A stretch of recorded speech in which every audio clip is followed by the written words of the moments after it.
وفي الوثيقة التي تحتوي على توجيهات الحكومة الفرنسية لأول سفير فرنسي في الجزائر المستقلة، وهي بتاريخ 9 أغسطس عام 1962، نلقي الضوء على الدور الذي لعبته مصر في دعم انطلاق هذه الثورة وحماية كوادرها. في مصر تم تشكيل الحكومة الجزائرية المؤقتة في 19 أيلول سبتمبر 1958 برئاسة فرحات عباس، ولهذا فإنه لا يجب الاقتراب من العلاقة المبنية بين الجامعة العربية ومصر على وجه الخصوص وبين الحكومة الجزائرية بعد استقلال الجزائر.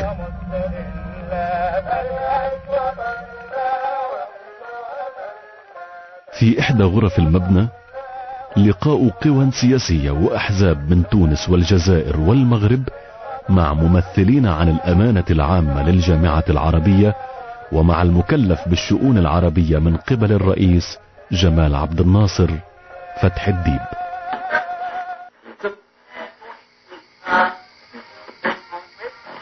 صوت العرب من القاهرة.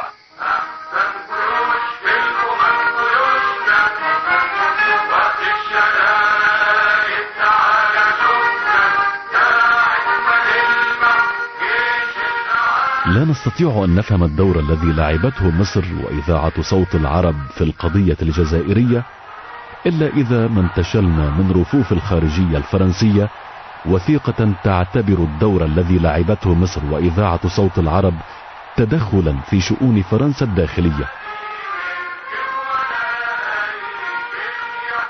وقد جاء في وثيقة باريس بتاريخ 5 تشرين الثاني نوفمبر عام 1954 تحديد من وزارة الخارجية الفرنسية لنقاط الخطوط العريضة للحوار الفرنسي المصري.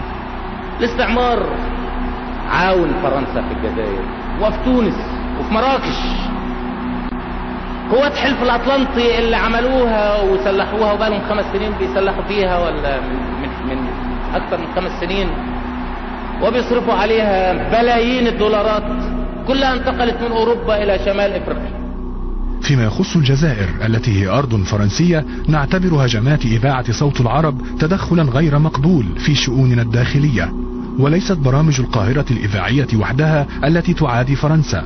هناك مجموعة من الكوماندوز منحدرة من شمال أفريقيا تم إعدادها في مصر تحت رعاية السلطات المصرية، وهناك إمدادات بالأسلحة والمال عبر دول وسيطة.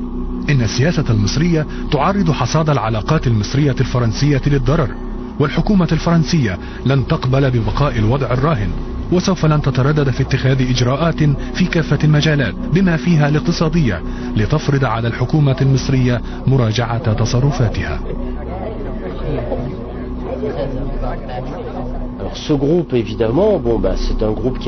هذه الجماعة بطبيعة الحال كانت مدعومة أيضا من قبل عبد الناصر ومن قبل مصر التي قامت بدعم هؤلاء الناشطين. كان أغلب عناصر حركة انتصار الحريات الديمقراطية مقيمين في القاهرة، وحين بدأ التمرد ضد فرنسا قام هؤلاء الناشطون بتأسيس جبهة التحرير الوطني في الأول من نوفمبر تشرين الثاني عام 54. وهنا وجد مصالي الذي كان زعيم التيار الوطني نفسه خارج اللعبة. كنت السكرتير الدائم لمكتب جيش التحرير بالقاهرة الذي كان يديره محمد مبلة. تأييد عبد الناصر للثورة الجزائرية كان حاسما في العالم العربي، كلمة منه تجعل الشعوب العربية كلها تؤيد الجزائر. لعب دور كبير، مدنا بالسلاح. كان صوت العرب في ذلك الوقت لم يكن في تلفزيون ولكن كان في إذاعة، كان صوت العرب يلعب دور كبير جدا. كنت أنا مثلا لمدة 2 شهر كامل ألقي يوميا كلمة الجزائر من صوت العرب الموجهة للشعب الجزائري والمجاهدين. عودة إلى اجتماع جامعة الدول العربية الشهير في 3 نيسان أبريل عام 1954 في القاهرة، حيث نهض شاب كان يجلس وسط ممثلي أحزاب الجزائر وطلب الكلمة. قدم الشاب نفسه باللغة الفرنسية معتذرا في بداية حديثه أنه مضطر إلى التحدث بهذه اللغة وبأن لا ذنب له في ذلك، ملقيا اللوم كله على الاستعمار الفرنسي الذي فرض على الجزائريين الإرهاب العسكري والاستعمار الثقافي، وحرمهم من الإلمام بلغة آبائهم وأجدادهم.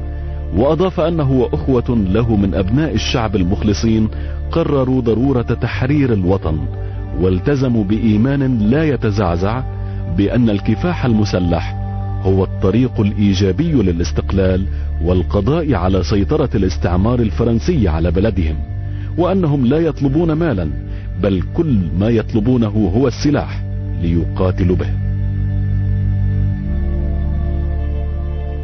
كان هذا الشاب أحمد بن بلة، ونزلت كلماته كالصاعقة على المجتمعين، إذ عم الصمت وبدأت همهمات الاحتجاج تتصاعد شيئا فشيئا.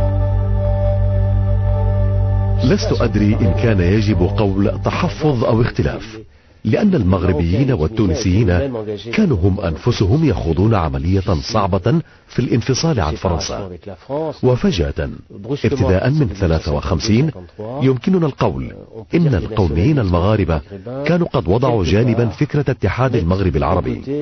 وفي هذا نشير إلى أن البعد الوطني على وجه الحصر تفوق على البعد الخاص بالوحدة المغاربية.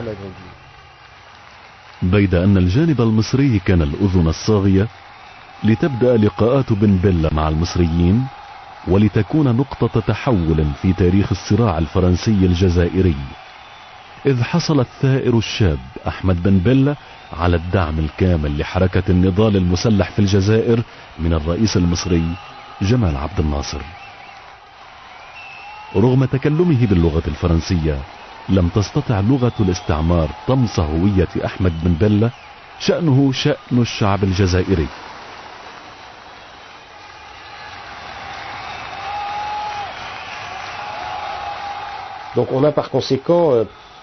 كان لدى جمال عبد الناصر إرادة سياسية للارتباط بالثورة الجزائرية لمصالح معينة داخلية في مصر، وكذلك من أجل اعتبارات أيديولوجية، لأن اعتبارات عبد الناصر كانت من أجل قيام القومية العربية، بمعنى محاولة خلق أو إعادة خلق الأمة العربية الكبيرة. كان هذا هو المشروع الكبير والحلم الكبير في فترة الخمسينيات. كان للثورة الجزائرية أصداء سياسية قوية في المجتمعات المغربية، المصرية، السورية، اللبنانية، العراقية إلى آخره. وبالنسبة لعبد الناصر كان من الضروري جدا أن يساند هذه القضية بطبيعة الحال. صوت العرب من القاهرة.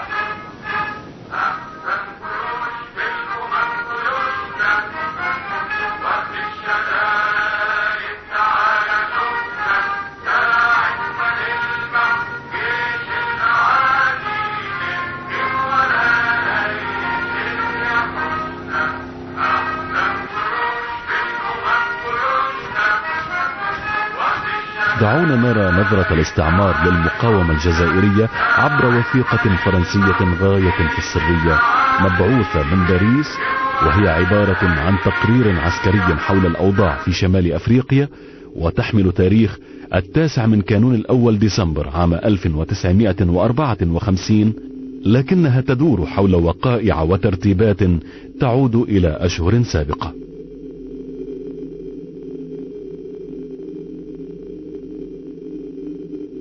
إن الإجراءات التي اتخذتها السلطات الفرنسية في شهر حزيران يونيو لم تكن كافية، ومن أجل تفادي انتشار الإرهاب والاضطرابات وطمأنة الشعوب المعزولة في الجبال، يتوجب مضاعفة القوات والإجراءات العسكرية والأمنية في الجزائر، ويجب بشكل عاجل محاصرة مساكن المتمردين في الأوراس أو تدميرها إن أمكن، لحماية السكان البسطاء الذين يتم استخدامهم وتحريكهم بمؤثرات خارجية ودعايات.